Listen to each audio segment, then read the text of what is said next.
Hello, everyone, and welcome to The Top Cut. I'm your host, Crims, and with me are Michael Pramawat, Drew Holden, and Kyle Sukovich. And like we promised, we're back. We didn't take this week off like we have been lately. So now we're just kind of getting ready for states. We're focusing, and hopefully we can help you guys get ready as well, because states are 3 weeks away, 3 weeks and change. So, I just recently started doing my little bit of play testing, and I'm sure these guys have been too.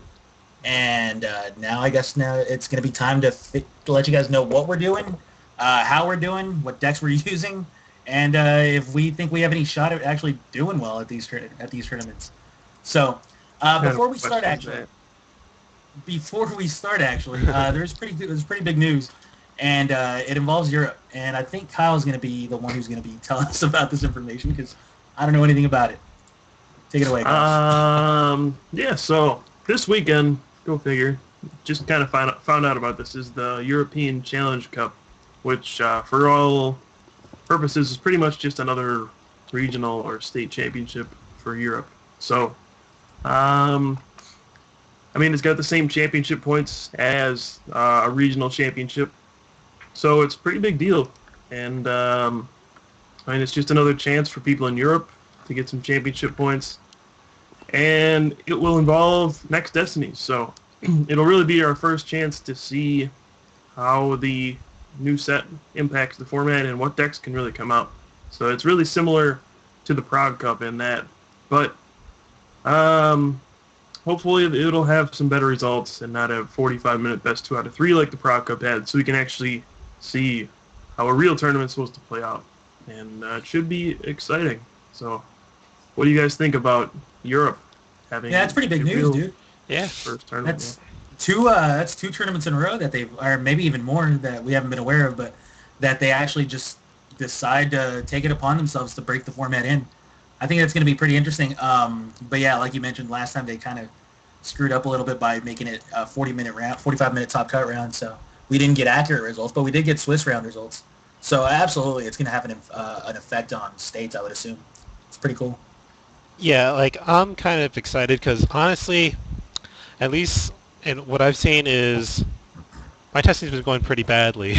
I've been trying some Stage 2 decks and unsuccessful. So hopefully they can prove me wrong and maybe they'll find a way to not lose the Mewtwo completely. I would be kind of surprised if they came up with something so quick after the set came out, but we'll see. It's definitely going to have an impact on state. It's like a week, right?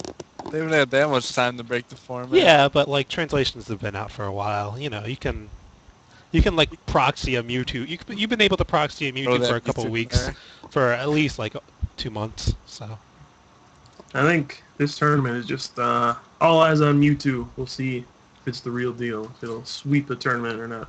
Yeah, I was going to say, what do you think, Kyle? Do you think that the new cards from Next Destinies are going to have a huge impact on this tournament? Yeah, there's no doubt about it. These cards are obviously strong, and anytime there's a new set, people want to use the new cards, or they either want to use the new cards or they want to cling on to their old idea and don't want to let it die. So Thunderdome. Good example. But yeah, we'll see if these two things collide and see who comes out on top. Probably going to be the new cards. Yeah. Oh yeah. If you look at Mewtwo, Shaman, I know you guys don't like Shaman EX, but I do. If you look at Zekrom EX, even Reshiram EX, these cards are too strong. No cards from the older sets are really going to be able to compete, except for obviously my baby Magnus. That's debatable now. And obviously the other big basics, which leads us to an entirely different topic that we'll cover later on.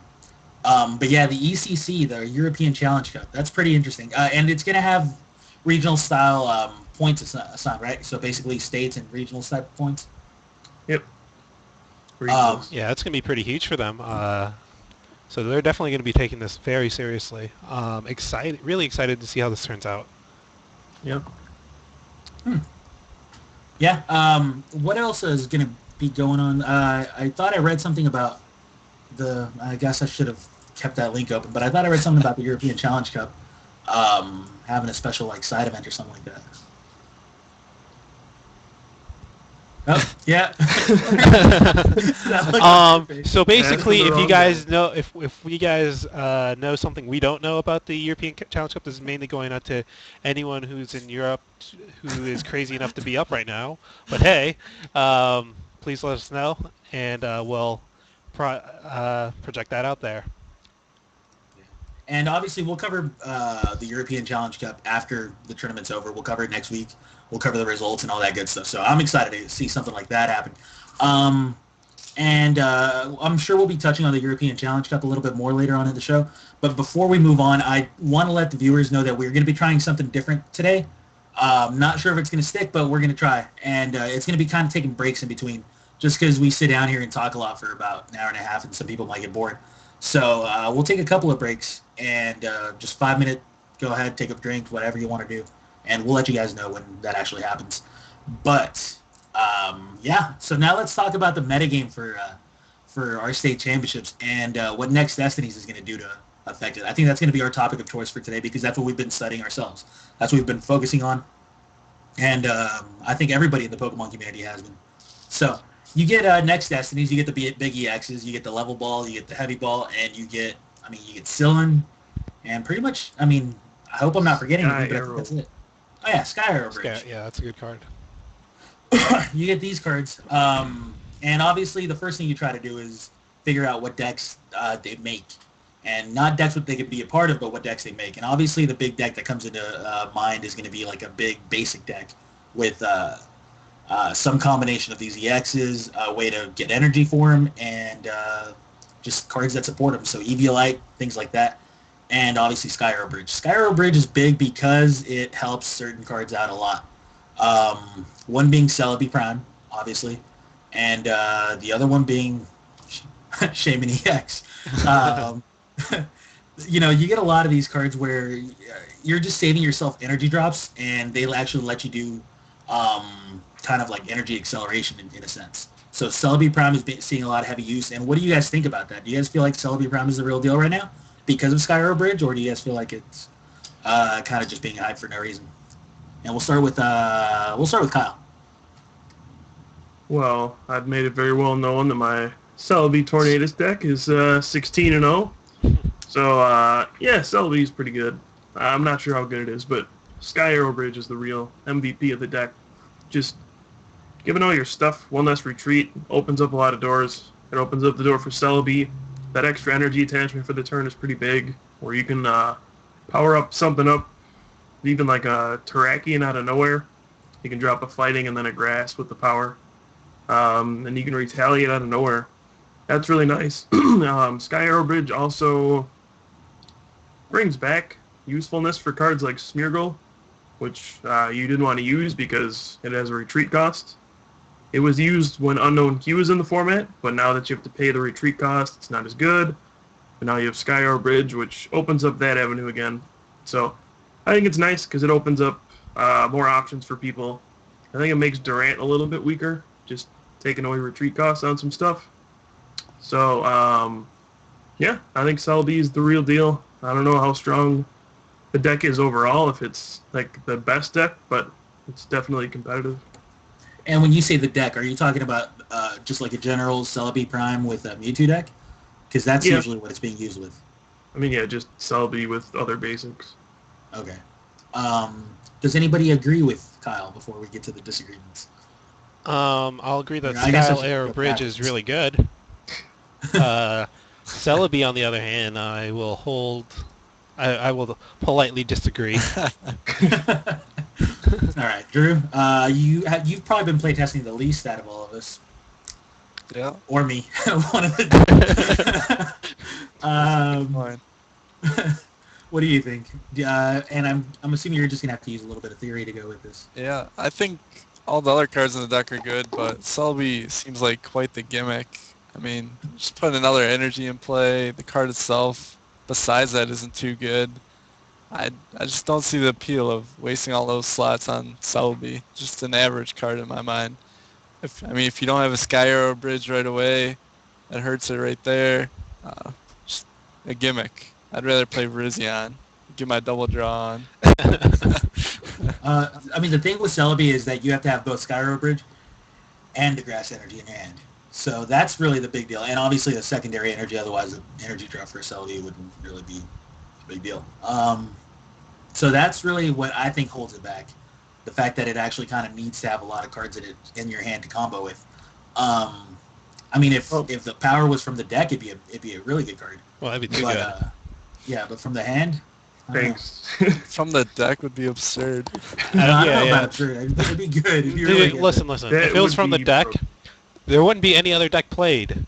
Everyone would play Celebi. You know why? You could power up your own like worst case scenario. You're like, man, didn't draw Skyro Bridge. I'll power up my Celebi to retreat with. You need to think your theories through before you advertise them, sir. All right. But I think all right. Celebi, I mean, yeah, it's not as reliable as something like Eelektrik, where you just get the energy back from the discard pile, but it's another source of just energy acceleration, and it's a basic. And really, once you get the Skyro Bridge out, I mean, honestly, who else plays stadiums unless it's a tropical beach? So Skyro Bridge is going to stick out there for a while, unless people start playing counter stadiums to take away your one retreat or free retreat. So once it's out there, and Celebi's good for the rest of the game. But yeah, I know you have to have the grass in your hand too. So there are drawbacks, but it has the advantage of just being a basic Pokemon. Actually, it's not really that hard for any deck to take in counter gyms if they want to, because they could always play Battle Stadium. Yeah, but why do you want to? No. But it's just like you're dedicating like 2 spots for your deck to work. I will dedicate 2 spots to destroy your deck. And on the flip side, I get to flip a coin, and if heads, I draw a card. Me too. Battle Stadium. No, I'm just saying, like, if the Celebi variant like blows up enough, then you could always do that. I get into Stadium Wars again, man. Hey, yeah. I mean, Bring really it. what it comes down to is, if you get everything out, is the effect extremely good? Like, if you have the nut hand, Yes, clearly. the effect is obviously going to be devastating because it's going to be a turn 180 damage with Tornadoes. Mhm. So, yeah, there is definitely like the positive side to it, which is the nut draw is actually almost unbeatable.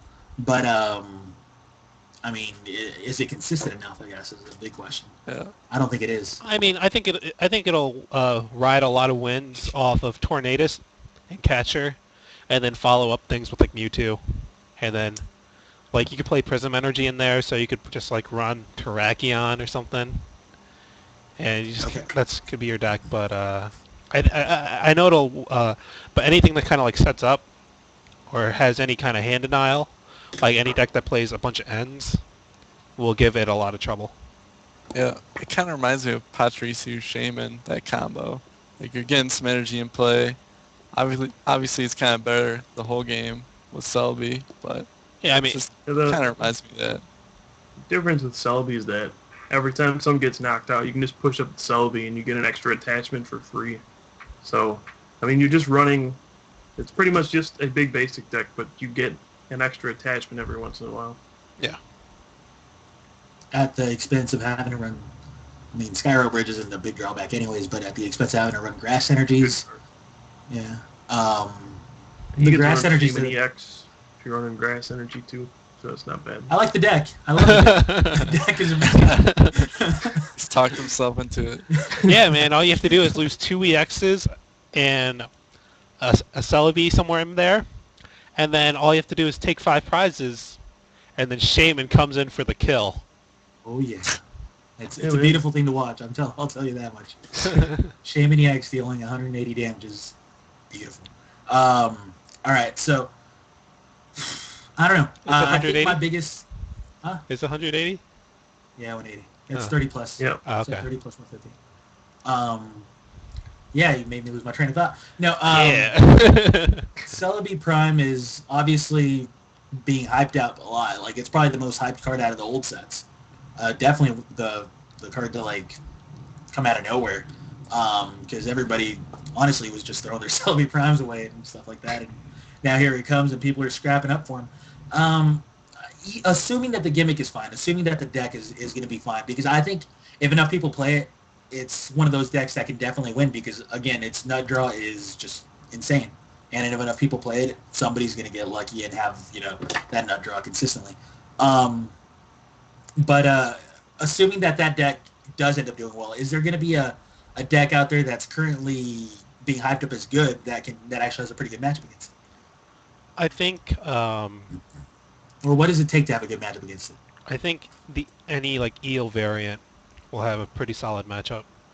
Also I think what's it called? Trode. I don't like Sage 2 decks anymore, and I'll get to that later. But I think Trode, if like you don't get knocked out right away, like if you can blow up, then you're a pretty good favorite versus Celebi. I don't know. Tornadus is pretty good against. Like I said, if you can blow up, then you're good. But if you can't, then you obviously lose because they're energy accelerating with roughly the same basics as you are. But I think the Eel deck is definitely a top runner for maybe second most played deck next to Celebi. Yeah, I think Eel's power is actually coming out of this as the best power in coming into this new format, because it's quick enough. The fact that, and again, I mean, obviously we'll get into the stage 2s in a little bit, but the fact that it's a stage 1 really helps, more so than ever before, just because of the speed of the format. And at that point, Eelektrik's power actually becomes useful. If you have multiples of it, I mean, you can stage comebacks. Eelektrik is really going to be a shining star in this format. And what kind of decks do you guys anticipate will come with the Eelektrik? Will be paired with the Eelektrik? Basics. Lots and lots of basics with Eelektrik. What basics are we talking about right now? Well, you can kind of, with Prism Energy, you can kind of do whatever. Like, you can do Tarak. I mean, like, it's kind of just a more stable version of the Celebi concept. Like, or rather, I guess you could say Celebi is a riskier version of Eelektrik because Eelektrik came first. But basically, they do the same thing roughly, but Eels can run N because they're playing the board more so than Celebi is. So, like, if they run out of energy and you run out of energy and then an N hits the board, well, Eels has the advantage. And there's a lot of cool cards you can run with Lightning Energy. Like, you can run Zekrums, you can run Zekrom EX, you can still run Mewtwo. Even if you really want to, you could run Electros, I guess.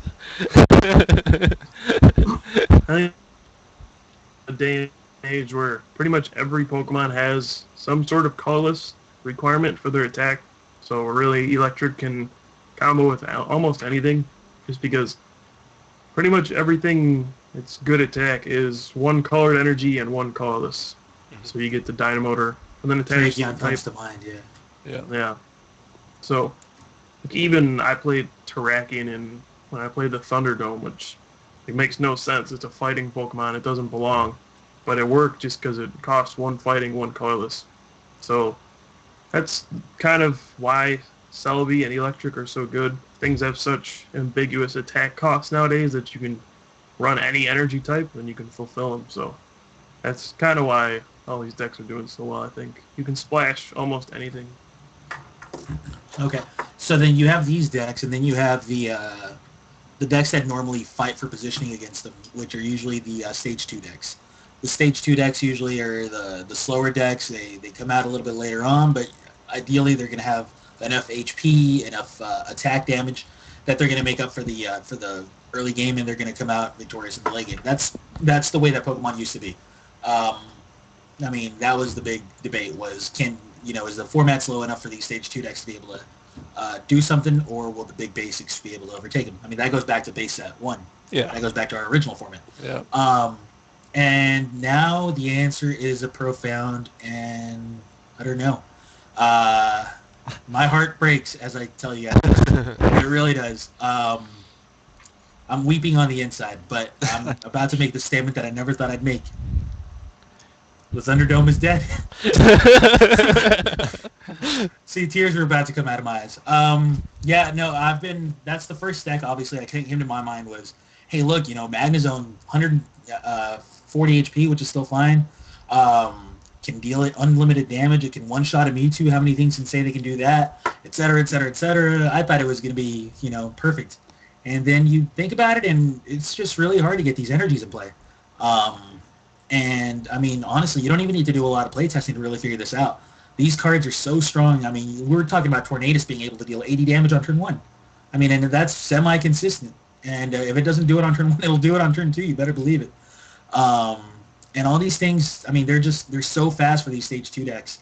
And if your opponent has enough catchers early game, I mean, there's no late game disruption in the world that can actually make you come back from this.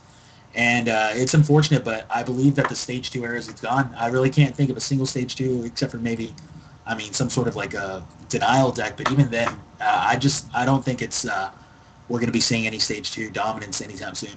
And that's unfortunate because I really think Stage 2's add something to the game. But what do you guys think? I really think it's just because like Zekrom and Restrum EX is the main culprit of this. Like, okay, early game pressure, that's been around for a while, right? No big deal. But even if you reach the promised land of Magnet Zone, maybe even 2 Magnet Zones, even if you reach that promised land, unfortunately Zekrom or Restrum EX just comes in and goes, "Hi, what's up? I'll shoot you, take a prize. You ran out of Magnet Zones? Okay. Good game." That's a shame. And that's with your Magnemites and Magnetons just getting sniped off. So, yeah, it's unfortunate, but things do too much damage, and Magnezone and other Stage 2s just do not have enough HP to survive that onslaught from a basic. Thoughts? Yeah. I mean, going back to even last format, I won so many games for Stage 2s with just Virizion, attacking with Virizion over and over. You're going to have to repeat that because you kind of your internet skipped a little bit. Alright. I mean, going back to last format, I won so many games just Virizion, Leaf Wall, just catchering. So the Stage 2s were always a little slower, and we just got even better basics than we had before, so I could definitely see it. It's just like base set with Haymaker, like you said before. The basics are too good. Yeah, the only Stage 2s I could see working, I mean, they would just be the energy acceleration ones, like Typhlosion, just because he can help you power up your Reshiram EX faster. Yeah. There's Embor, I guess, but he's always been super clunky. Doesn't really work that well. And the only other Stage 2 deck I could still see maybe working is Chandelure with Vileplume. Vileplume's still good, but, I mean, we're getting to the point where stuff just does 150 damage straight up. So even if you lock trainers, there's no way for you to prevent your opponent from knocking you out in one hit, which was kind of the reason why Chandelure was good at 130 hit points. So it was just out of that magic 120 range. You can just keep retreating with Dodrio, heal off all the damage with Blissey. But now you set up a Chandelure and a Zekrom EX, just knocks you out. And sad days to be a Stage 2. We'll see if somebody can figure out some way to bring him back. But, well, there's could be Vanillux too, because if you knock out an EX, ooh, hey, there's 2 prizes for you. Now you're talking my language. If. Oh, 2 scoops of knowledge. It'll never work, no matter how hard we try. All right. Well, I guess that's kind of it's telling of the format. It's if we come to that conclusion right now, I mean, obviously we have very limited playtesting, so I mean that's the disclaimer for us. We could be wrong, obviously. But if other people's playtesting says the same thing, then I mean, is this format just going to be? I mean, I guess I should say with this fast format, is it just going to be kind of like a luck fest, or is there going to be a lot of skill involved with these new decks, or is it too early to tell? I think it's going to be skill intensive, at least a little bit. You still need to do combat math. You still need to have your deck running. Speed isn't everything. Like, you're not trying to turn one someone, but you're just trying to you have to be fast enough to keep up with someone who is trying to turn one you. Kind of like that. So, I guess the setup deck now would be a Stage 1 deck. That would be the setup deck, and big basics are the rush decks. What do you think, Stone Cold? Right. I feel like at the beginning, the better players will have an advantage just because we are kind of in a new game. You have to adjust to the way the game has evolved. Just kind of take into account that, yeah, the game's going to get faster and your stuff hits a lot harder. So you get punished for mistakes a lot more. And it's going to take people a while to realize, all right, I maybe have to play a little differently. I can't just kind of go all out there and go Mewtwo and attack. It might not always work. So I think there's going to be a little bit of a learning curve while people figure out how to play games with these new cards. So initially, I think it'll favor the better players, but as people figure it out, I think it'll become a little more luck-based because who goes first still is a ridiculous advantage. And when everybody has all these high-hitting cards, then, I mean, it just comes down to who can get them first sometimes. One good thing is that the first turn KOs really should go down a little bit. Even though you are dealing 80 damage a turn from turn 1, ideally. You're now facing down Pokemon that have 180 HP, so good luck. Catcher becomes a little bit more powerful, I believe, because... As if that were possible. Yeah, I know, that's weird. Way. That's strange to say. But no, sometimes you're, like, if you're doing the prize races, sometimes you're just not going to be able to afford to face down that 180 HP Zekrom or whatever. You just have to avoid it. I don't know. But absolutely, like, this is a new format, and you couldn't have said it better, Kyle. This is actually like a new game because all the rules that we had for the game, all the metagame concerns that we had for the game, they're all out the window.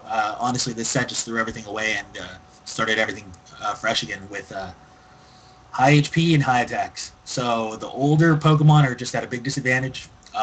Obviously, we still have the nice trainers from the older sets, but now the older Pokemon are just honestly at a huge disadvantage when you can't two-shot them and they can one-shot you.